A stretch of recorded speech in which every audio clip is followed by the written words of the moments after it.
Dethroners, welcome back to the Dethroning Your Inner Critic podcast. I am excited for this conversation with Andrea Johnson, who is a transformational leadership coach.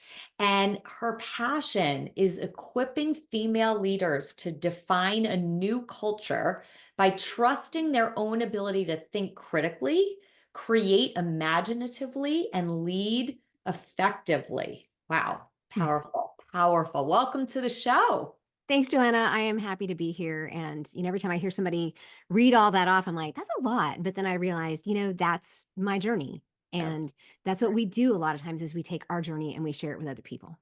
absolutely.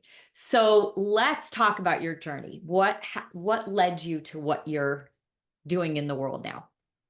Well, especially in the context of dethroning, my personal growth journey started back when it should have started, and I wish it could have started when I was about 9 or 10, but it really started in earnest when I was 45 and 50. But the beginnings of it go all the way back to 20 when I put myself in the hospital for bulimia and depression.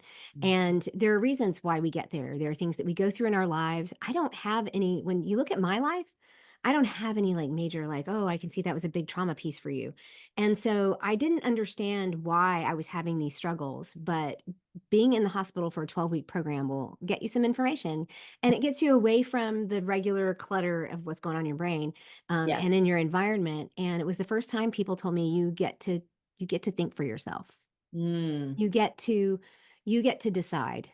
It's okay to be you. You're good enough. That was the first time I'd heard those kinds of words. Mm. It's not that I had a bad childhood. I was loved well. I traveled internationally. My parents were missionaries. We lived in Seoul, Korea. So I had this international upbringing. I went to school with kids from 65 different countries.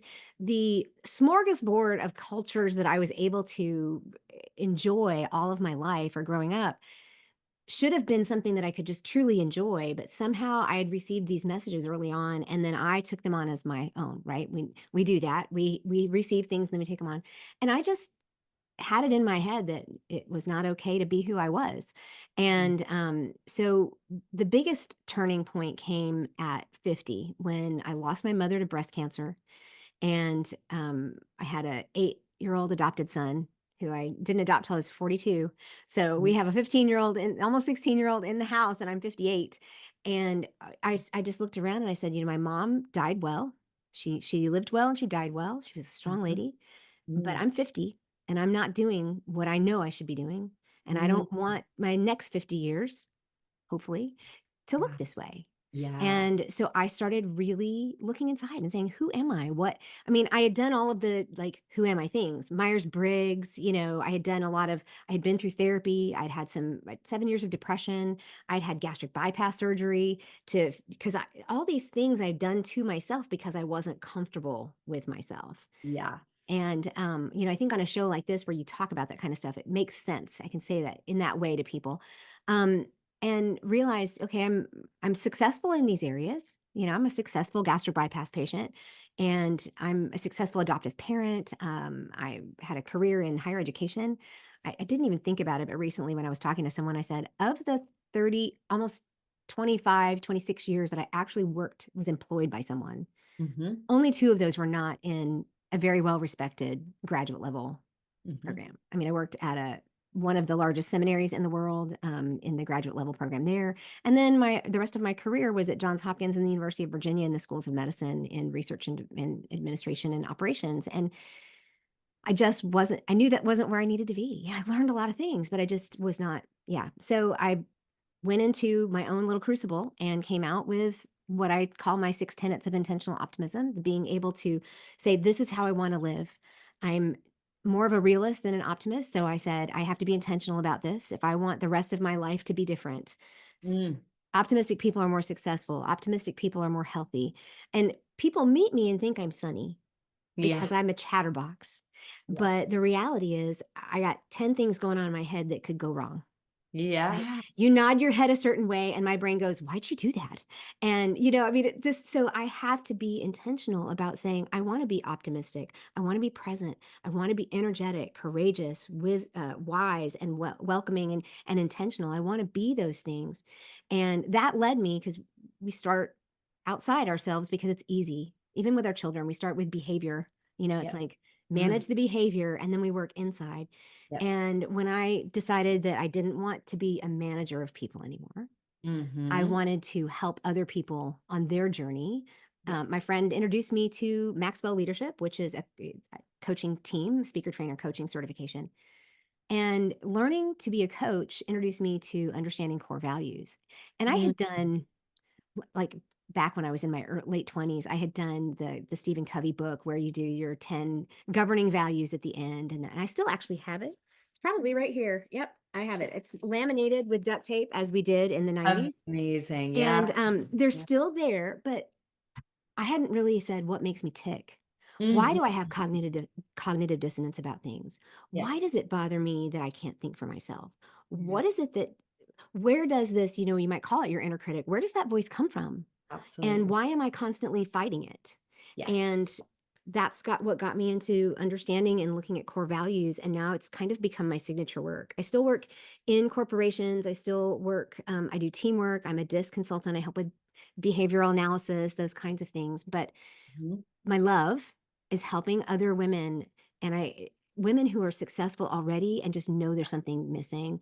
Women, Yes. especially millennials who are, gosh, that generation seems to be like on the go, right? And because I'm an Xer, and they just seem to gravitate to me. But being able to help them say, you are at the VP level or you are at an owner level in your business. If Mhm. you honor your core values, where could you be? Yeah. And it just, to watch light bulbs go on is so fascinating. Yeah. So that's, in a nutshell, kind of my journey of not just my personal journey, but my business journey as well. Well, there's so much about what you said that's incredibly powerful. So and really where I want to start is that you said, I had a good childhood, right? I didn't have any trauma. I didn't really have anything that would point to, you know, right, having these uh experiences of who I am, right? Like, so what it sounds to me that what happened for you is that you woke up to listening to another voice, Yeah. right?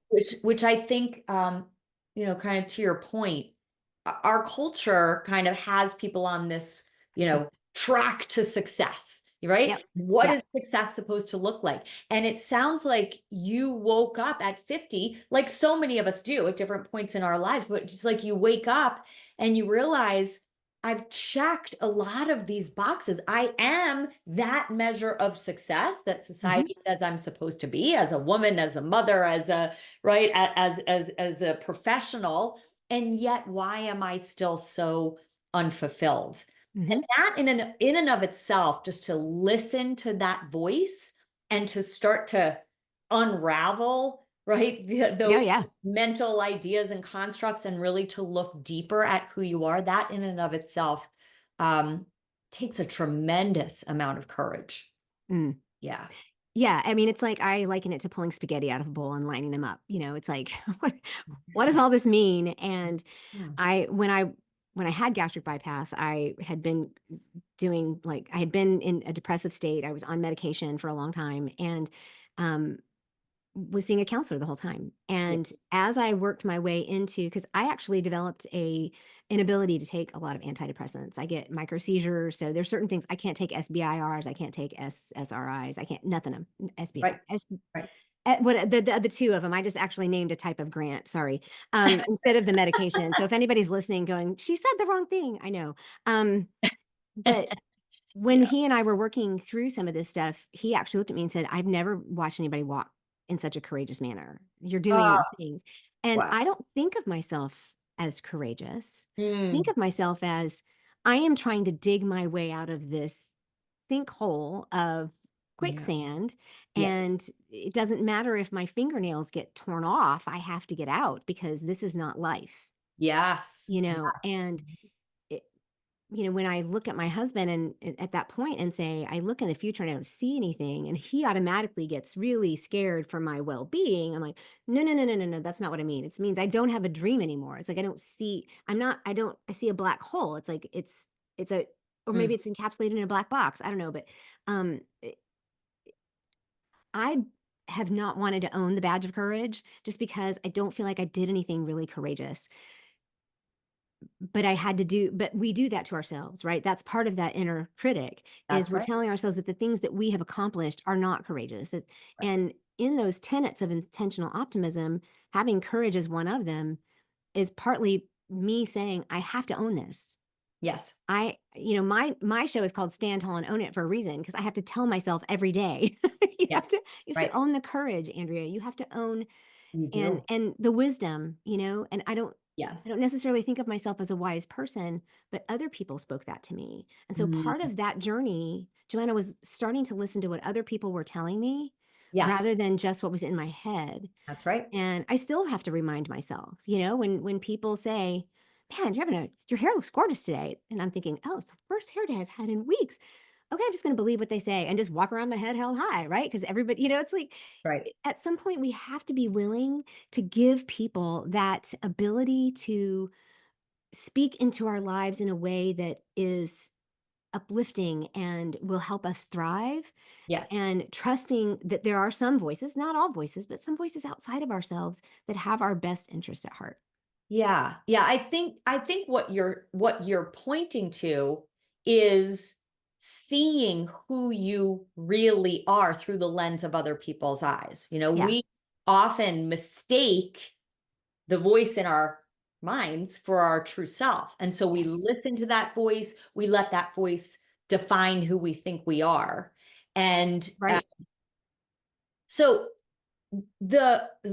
you were talking about you know Spaghetti. spaghetti, right? You were talking about spaghetti. So I would imagine that when you first started unpacking that spaghetti, right, that it wasn't like you had this clear definition of, Right. oh, I'm going to become a leadership coach and I'm going to show other people. That it was really, when we go back to courage, it was really your just your pursuit of really understanding yourself at a much deeper level. I would imagine that over Mm. time led to what you're doing now. So, um, I'd love to hear more about, where you started versus where you are now, and what were some of the most surprising things that you learned about who you really are. So I think, and I'll use the analogy, like you said, you can't know when you're starting to pull the spaghetti what you're going to find. That's right.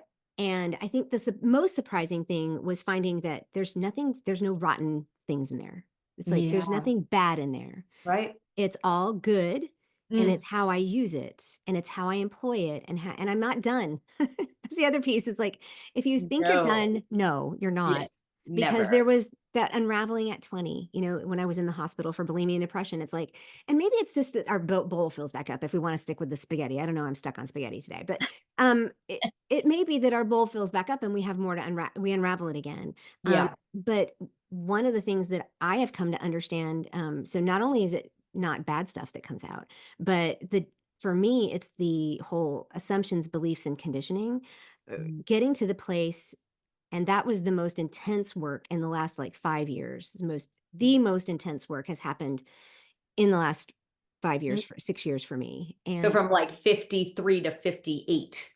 yeah, Yeah. yeah, right in there. Like from, Wow. I'm just Yep. gonna like right about 2020, right about 2019, Mm. 2020. Yeah, yeah. Um, Yes, yes. I think that was a catalyst for a lot of people, but Yep. for me, it started in 2017 and really kind of picked up, and then really took off because, like I said, I'm a missionary kid. I'm a pastor's wife. There's a lot. When I say those things, there's a certain amount of, like, you can probably see like certain backgrounds in my, for me, it's like there's things you're going to assume are in my past. And I was raised with a specific worldview and a specific way to see things. And I Mm. intimated earlier that I really didn't think for myself because I just didn't see myself as wise. And so there's a lot of messages in there that were never intended to be bad, Yeah. but I took them because I know myself, and not only do I know my Myers-Briggs and my DISC, but I also am an Enneagram 6. I don't know if you're familiar with those, but, Oh, yes. I am a 6, and I either love, um, authority or I hate authority, Mhm. and when we're unhealthy, a lot of times we gravitate towards letting someone else be our authority, and that's Yeah. what I did for all of my life, and Mhm. so the pulling of the spaghetti for the last 5 or 6 years has been, um, extremely emotional. It's been Mhm. extremely cathartic. It's Mhm. been like axis tilting. Wow. It's been a lot of that, and I think there was a fear that I would lose myself in some of that. Yeah. But the second biggest surprise not only is that it's not bad stuff in there. The second biggest surprise is I've actually found myself better. I've like more. I know myself better. The things that I learned about or that I was when I was young, it's like I've rediscovered them and the Yeah. beauty of who I was created to be. And in the work that I did with people for a little while there, it was interviewing a lot of women in their leadership roles now and asking them what their first leadership memory is. Mm. And a lot of them would say, well, a good example was, well, my grandmother, a school closed down. And so she put like all the school desks in my basement and we did like, had my schoolhouse and everything. But then her journey was, and she said she was positive she was going to be a teacher, but her journey included she couldn't afford to go to college and she did the military and she did something else and she worked and she finally ended up, and now she has a PhD and she was in charge of all of the education, higher education for Asia and the Pacific for the DoD. Wow. But it took her a long time to get around there, and so, the discovery that they're not the only ones who come back to themselves, and this is Yeah. I think that's the way I would like to say it is that Mhm. I came back to myself, and Yes. I came back to the girl that is willing to share her opinion, is willing to be the smart person in the room. I don't wanna be the smartest person in the room, I always wanna be where I can learn, but it's Yes. okay to have knowledge. It's Yes. okay to be smart, Yeah. and to understand too that that journey is never easy, Right. and it comes with a lot of heartache, and so even though a lot of that spaghetti is out now, it's now I'm in the process of figuring out how do I relate to people again who Mm. haven't done that work, who Yes. aren't in those spaces, who Mm. see me as somebody who went out. And, when it comes to my faith is deeper than it was before I started. So it's those have been very surprising things for me. And they've also kind of fueled what is the direction of my business? Who am I going to work with? Why am I doing certain things? And that Mm. all plays a big role. Yeah. Yeah. My takeaway just in listening to this whole journey is that it's a lot of letting go, Hmm. shedding, right? Shedding not just old concepts and identities and, you know, things that you believed about yourself and the world, right? So there's emotional shedding, physical shedding, Yeah. right? Like right, Hmm. like getting having gastric bypass. Yep. Um, so how can you kind of walk us through how you take someone else who is right at the beginning of their journey. What's your process for working with them?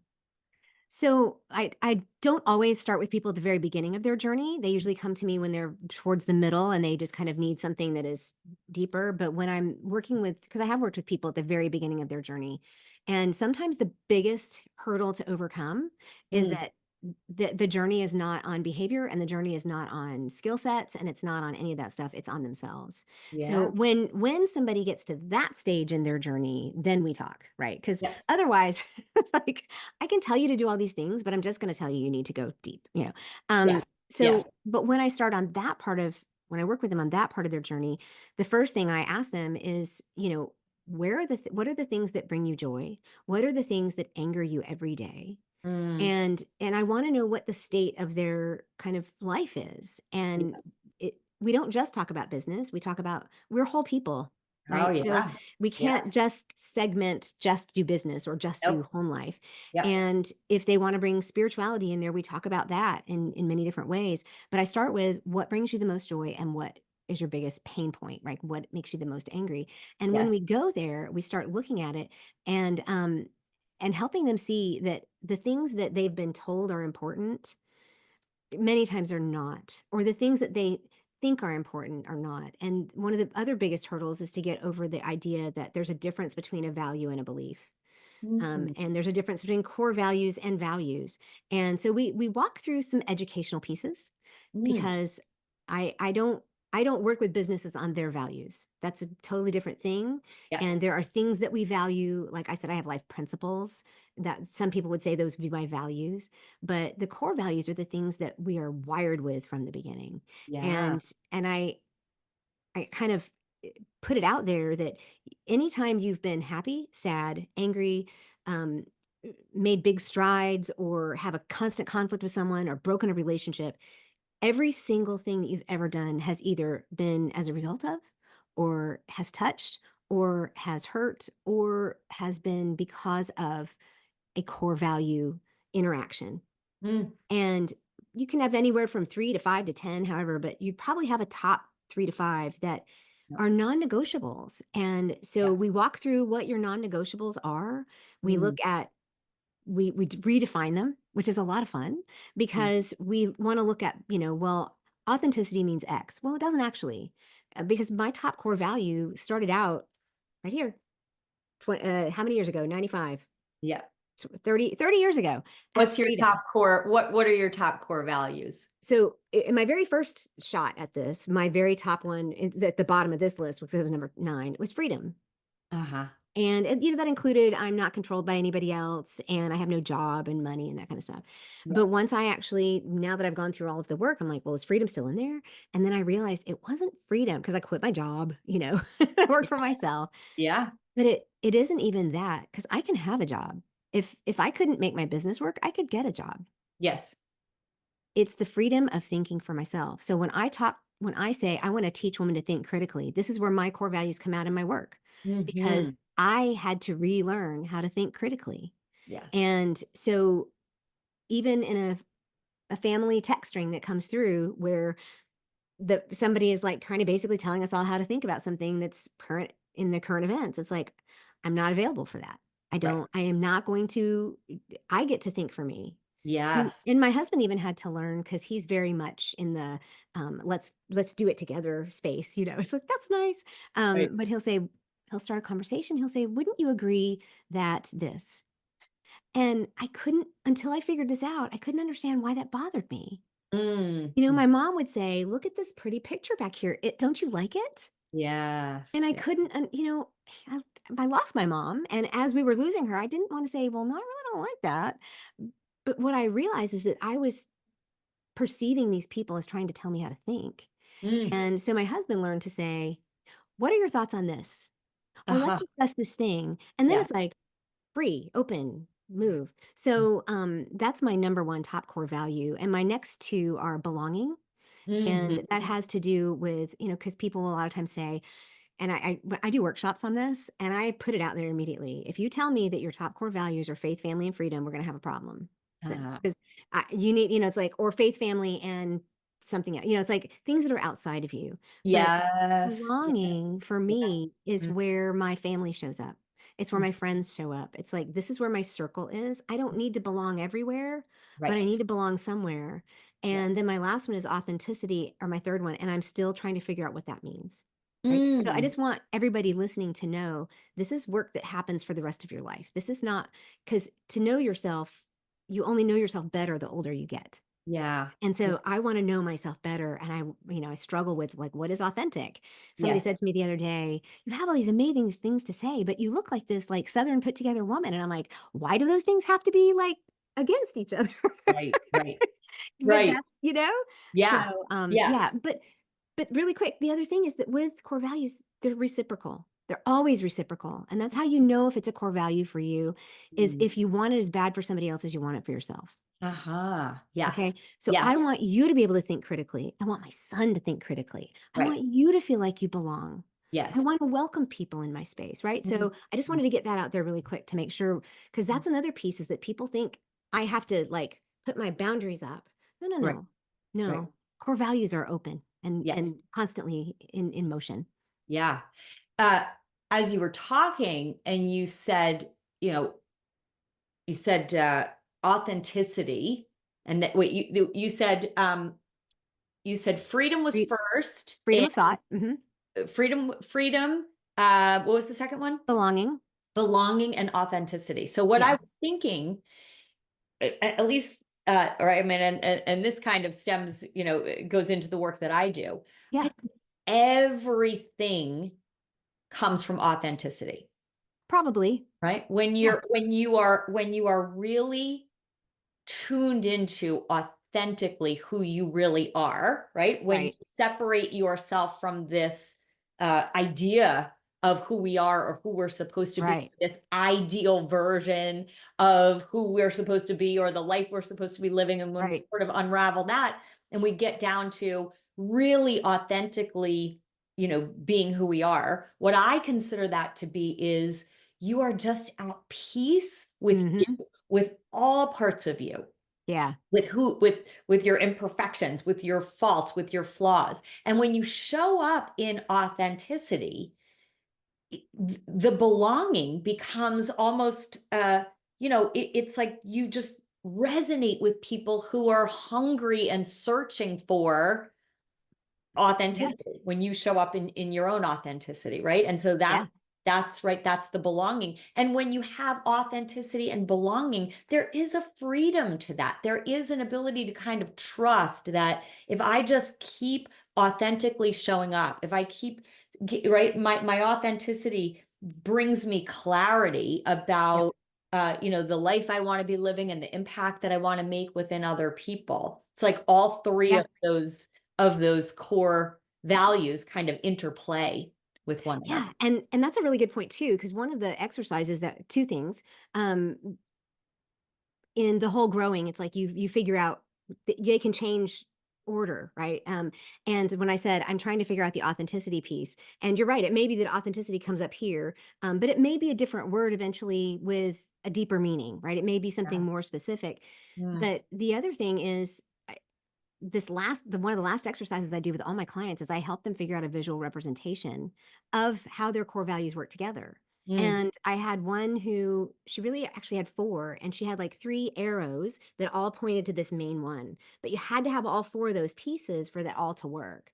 And then I had one that was a Venn diagram that had 2 and then 1 in the center. And then, so it being able to visually represent how they feed each other Yes. is really important because it helps us understand how we see ourselves and how we relate to each other. Yeah. So, yeah, thank you for that. Um, I do the core values work with other people. I don't have anybody doing it with me, so I do my own. And Yeah. so this is a good exercise, and to Yeah. just kind of see that that is my main quest is to really just show up as the Andrea-nesses that I can, right? I mean, the most Andrea that I can. And that is I love that. reshaping now that some of that spaghetti's been pulled out, Yes. there's pieces that I'll be pulling back in to my Mhm. business, right? There's Mhm. probably gonna be a little bit more faith that's gonna be in there. And I may be, so it's gonna be very different, but being able to settle into that. And I love the way you described that, being in peace. That's beautiful. Yeah. Yeah. Um, you mentioned faith a bunch of times. And I can certainly say that without having some sense of faith in, it could be God, it could be the universe, it could be, you know, something outside of ourselves. When we go through life thinking everything rests on our shoulders, I think that's a Mm, difficult way to go yeah. through life. So how do you incorporate your faith both into your own personal journey, and then how do you incorporate that into supporting other women? So I tried to separate them. Mhm. That never works, because we are whole people, Yes. and I tried to make my business and working with other like, in businesses and corporations, when I do contracts and workshops and stuff, it's much simpler there, Mhm. because it was in the university system for 25 years. I don't bring that kind of talk necessarily to the stage, to the environment, because it's not welcome. But when I work individually, I didn't go looking for it, but what happened was the women that are my ideal client that I didn't even define as my ideal client that keep coming back to me and sell my products for me and recommend people to me are all from that space. Yes. Many of them are from what I would consider and what I would call myself to be from the deconstructed space. Mm. And so either they're ex-evangelicals or, somebody that's kind of deconstructed, or they're people who are just very open, who like my friend circle we can't, there's no two are alike. It's just really beautiful to see like all the different spirituality claims, in my friend circle. But Yeah.